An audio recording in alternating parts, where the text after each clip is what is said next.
Let's do the same thing for sellers. What were the big ahas in the seller data for the last 12 months? If you expect that the buyers were at the highest age, that is because many of them were sellers.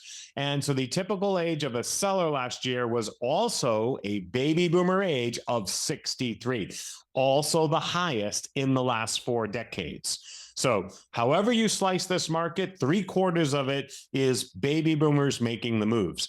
About 7 in 10 were married couples, and we'll see that later reflected in household income, partially because of the cost of housing. As housing costs have risen, you need to have a certain level of household income to be able to do it, and married couples command that income.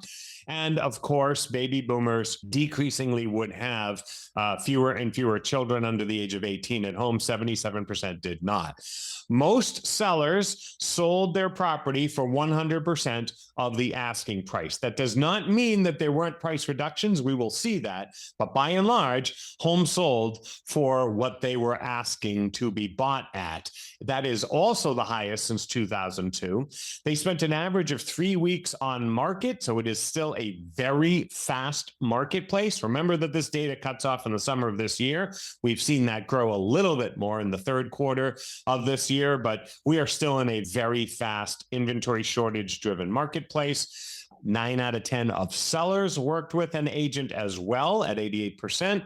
As we just said, they stayed in their home an average of 10 years. They were very satisfied with their experience. And of all the sellers who transacted in the survey last year, only 6% of them were able to do it as a for sale by owner. And that is the lowest number since 1981. So it's a really big number, and it tells us a lot of things. We'll talk about that when we cover FSBOs later. But one of the things it tells us right away is that for all the cool tools that apparently consumers have to use all by themselves online, they're not doing it by themselves. And I want you to recall that, because this summer, when the media was going crazy about the value of a real estate professional, and you probably read lots of comments by consumers who said, oh, I don't need a realtor, I did it on my own. Bottom line is, nobody's doing it on their own. So don't take the exceptions for the rule. Selling your home on your own, exception,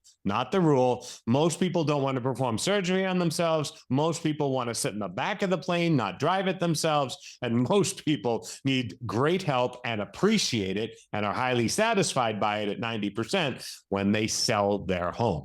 Those are the high-level takeaways.